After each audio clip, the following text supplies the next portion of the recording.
Hello les amis, bienvenue sur ma chaîne où je raconte des histoires de meurtres et mystères.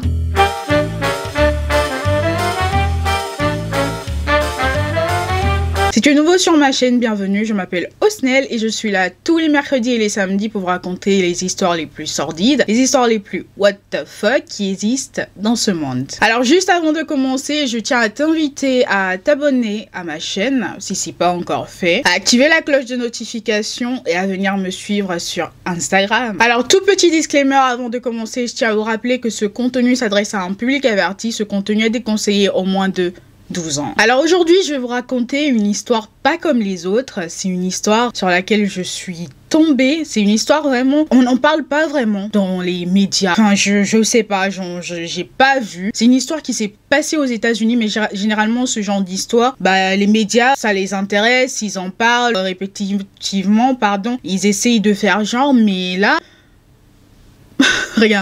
Rien du coup, donc je me suis dit pourquoi ne pas en parler, parce que on est tous concernés en quelque sorte. Donc l'histoire d'aujourd'hui concerne un rendez-vous Tinder qui a mal tourné. Alors la principale concernée de cette histoire s'appelle Lauryn Dooley. Alors cette histoire s'est passée en 2018 et je tenais vraiment à en parler parce que je pense que plutôt nous jeunes, dans la plupart du temps, sommes sur les réseaux, sur les sites de rencontres pour essayer de faire des rencontres, que ce soit des rencontres d'un soir ou... ça dépend de ce que chacun cherche. Mais donc le truc qui m'a un peu poussé à faire cette vidéo aujourd'hui, c'est dans un but en fait éducatif, parce que je pense qu'il faudrait quand même apprendre à plus se méfier, parce que j'ai comme l'impression que, ça devient tellement banal que les gens font confiance aveuglément, font confiance bêtement. Alors je vous invite donc à faire très attention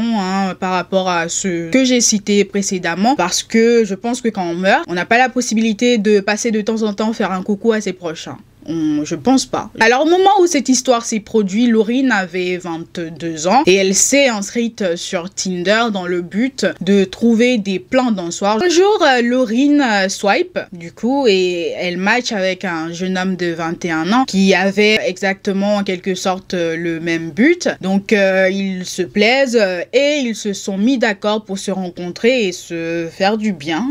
Voilà, je pense que vous comprenez ce dont je parle. Donc ils se sont mis d'accord pour se faire du bien. Du coup, Lauryn l'invite chez elle pour se rencontrer et passer directement aux choses sérieuses. Alors, il arrive donc sur les lieux le 28 septembre 2018. Ils se sont rencontrés, ils se plaisaient, donc il racontera plus tard que voilà, ça s'est très vite mis en place, ils se sont mis à se chauffer. Je ne vais pas rentrer dans les détails, mais en quelque sorte, c'est aller jusqu'au moment où ils devaient passer aux choses sérieuses. Et à ce moment-là, Lauryn va lui faire une demande qui l'a un peu surpris. Elle lui a simplement demandé si elle pouvait l'attacher, le ligoter avec de l'adhésif. Il n'a pas vraiment réfléchi en quelque sorte et il ne trouvait pas de mal au fait qu'elle ait envie de faire ça. Donc il accepte sans savoir qu'il venait de donner son accord pour quelque chose de très dark. Du coup, après l'avoir ligoté, Lauryn est partie, elle est sortie de la chambre, ce qui a surpris le jeune homme, et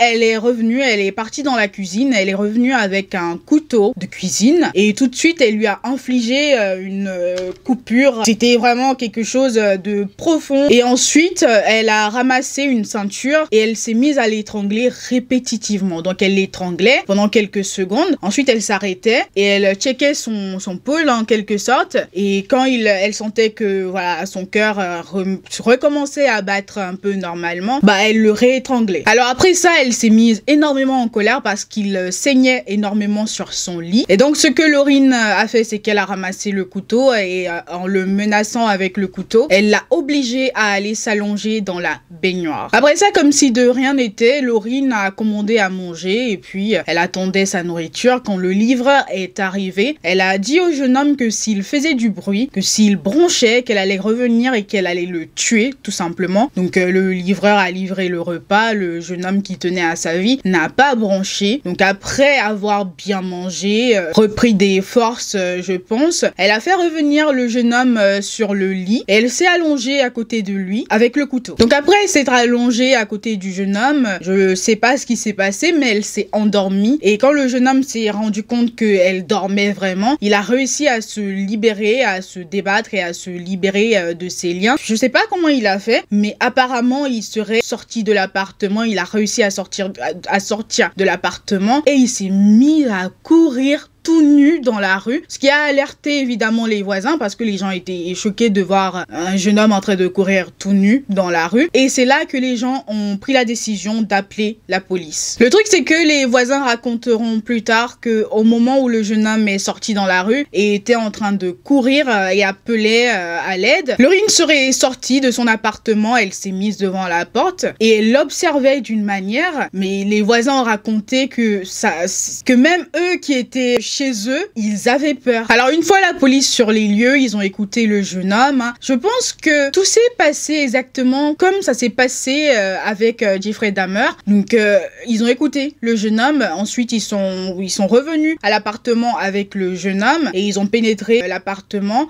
Et là, ils vont retrouver une jeune femme, une Laureen, avec le corps plein de sang, les bras, etc., sang qui ne lui appartenait pas. Ils vont aussi constater le couteau de cuisine. Ils vont remarquer son lit qui était couvert de sang, le jeune homme qui saignait évidemment. Et c'est à ce moment-là que les policiers ont pris la décision d'arrêter Laureen et de l'emmener au poste pour éventuellement l'interroger. Mais le problème, c'est que une fois au poste, c'était une tombe. Elle ne parle pas. Je pense que jusqu'à présent, elle ne parle pas. Donc personne ne sait ce qui l'a motivée, les raisons, si elle avait l'habitude de le faire. Bah du coup, combien de personnes ont été victimes de cette jeune femme ? C'est une tombe jusqu'à présent. Depuis 2018, elle ne parle pas. Avec tout ça, le procureur a donc décidé de la poursuivre en justice pour enlèvement au second degré, agression au second degré et menace. Personnellement, je pense que surtout l'enlèvement au second degré, ça aurait dû être au premier degré parce que cette jeune femme avait clairement, je pense, c'est mon avis, planifié ça. Je pense qu'elle avait planifié ça. Sinon, pourquoi elle avait de l'adhésif? Donc pour le moment, Laureen est en attente de son procès. Si un jour il y a du nouveau, ne vous inquiétez pas, je vous tiendrai au courant parce que c'est une affaire du coup que je vais suivre de très très près. Je veux savoir, j'espère qu'à son procès, elle va parler, qu'elle dira des trucs, j'espère, et que surtout, elle aura une peine de prison exemplaire, en fait. Une peine de prison qu'elle mérite, mais qu'elle mérite, vraiment. Vous imaginez si ce jeune homme n'avait pas réussi à sortir de cet appartement au moment où elle s'est endormie, elle comptait faire quoi, en fait? Je me pose la question, je me demande, qu'est-ce qu'elle comptait faire?